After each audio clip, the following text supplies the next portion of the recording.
Hello and happy Thoughtfully Fit Thursday. I'm Darcy Loma, and today I want to explore how you can avoid having regrets in your inbox.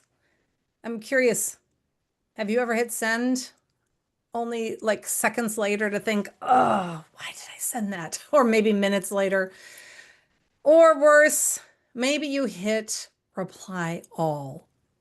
Well, I want to give you a core workout that you can do that will easily avoid those regrets. So, for those of you who know Thoughtfully Fit, you know that the core is to pause, think, and then act in that order. So, when you have a tough email to send, the first thing I want you to do after you draft it is pause.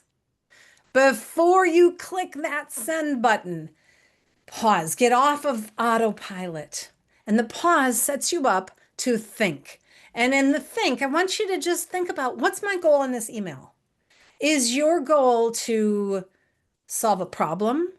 Is it to connect with someone? I always think about, do you want to be right or be in relationship? Is your goal to dig into and try to have a difficult conversation? What is it that you're looking for in this email? And read it through that lens. Does what you've drafted accomplish that goal? So if your goal is to solve the problem, but you reread it and realize you're actually blaming the other person or getting defensive, maybe there's an opportunity to adjust it to align better with that goal. And then also to think about how might the person take this? So the last thing I do before I hit send on a tough email is I typically will take a break and come back to it. Sometimes it's a couple minutes later, sometimes I'll have lunch or coffee and come back to it and read it through the lens of the other person who I'm sending it to through their eyes. And almost always I have edits.